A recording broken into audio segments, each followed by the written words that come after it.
بسم اللہ الرحمن الرحیم، السلام علیکم ورحمۃ اللہ وبرکاتہ۔ تجوید سیکھتے ہوئے سب سے مشکل مرحلہ یہ ہوتا ہے کہ وہ حروف جن کی آوازیں ملتی جلتی ہوتی ہیں ان کی آوازوں کے درمیان فرق کرنا یہ سب سے مشکل کام ہوتا ہے، اور سب سے زیادہ اہمیت کا حامل بھی یہی کام ہوتا ہے۔ ملتی جلتی آوازوں والے حروف میں سے ایک ث، سین اور صاد بھی ہے۔ لوگ عام طور پہ ان کی آوازوں کو بھی ایک جیسا ہی پڑھ دیتے ہیں، حالانکہ ان کی آوازیں ایک جیسی نہیں ہیں بلکہ ان میں بہت زیادہ زمین آسمان کا فرق۔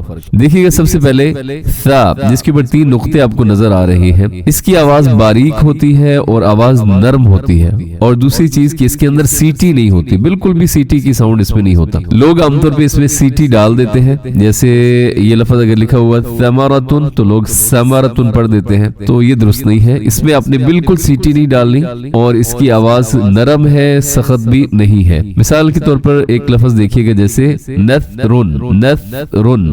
سیٹی ختم کرنے کا طریقہ یہ ہوتا ہے کہ آپ نے جو اپنی زبان ہے وہ دونوں دانتوں کے درمیان لے کے آنی، یعنی زبان تھوڑی سی باہر بھی آ جائے تو اس سے یہ ہے کہ سیٹی کا خاتمہ ہو سکتا ہے۔ نثرن، نثرن پڑھنا یہ درست نہیں ہے، نثرن، کیونکہ اس سے معنی تبدیل ہو جاتا ہے۔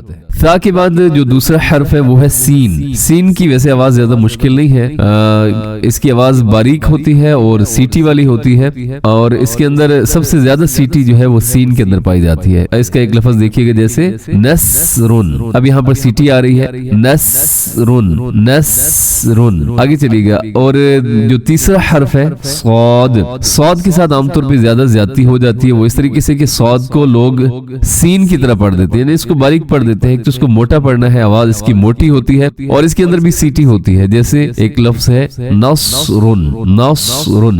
صاد کی ادائیگی میں ایک تو ہونٹ بھی آپ نے گول نہیں کرنے، دوسرے نمبر پر اس حرف کو اپنے خوب موٹا کر کے پڑھنا ہے۔ یہ حروف مستعلیہ میں سے ہے، ان کی ادائیگی میں زبان اوپر اٹھ جاتی ہے جس سے یہ حرف موٹے ہو جاتے ہیں۔ نصرن، نصرن، اسے بھی عام طور پہ لوگ نصرن پڑھ دیتے ہیں، نصرن یعنی سین کے ساتھ پڑھ دیتے ہیں۔ نصرن، صاد موٹا ہے، اس کا مطلب ہوتا ہے مدد، اور اگر صاد کو باریک کر نصرن پڑھے سین کے ساتھ تو اس کا مطلب ہوتا ہے گدھ، تو معنی بہت تبدیل ہو جاتے ہیں۔ تھوڑی سی ہم اس کی کر لیتے ہیں پریکٹس۔ سب سے پہلے ہے ثا، اس کی آواز دیکھیے گا، ثا کے اوپر زبر ہو تو ثا، ثی، ثو، آگے اث، اف، اس۔ یہ سننے میں ایسے لگ رہا ہوتا ہے کہ جیسے تا پڑھا جا رہا ہے، لیکن تا نہیں ہوتا، یہ ہوتا ثا ہی ہے، لیکن اس کی سیٹی ختم ہو جاتی ہے، اس لیے سننے میں تھوڑا سا یہ متشابہ ہو سکتا ہے۔ آگے دیکھیے گا سین کی آواز ہے، سین کے اوپر زبر ہو تو سا، سی، سو، اس، اس، اس، اس۔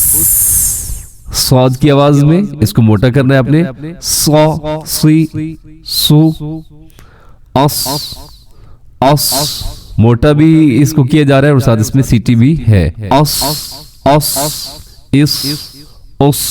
یہ جو حروف مستعلیہ ہیں یہ زبر زیر پیش کوئی بھی حالت ہو یہ ہمیشہ موٹے ہی پڑے جاتے ہیں، ایسا نہیں ہے کہ زیر آ گئی تو اب ہم اس کو باریک کر دیں، یہ درست نہیں ہے۔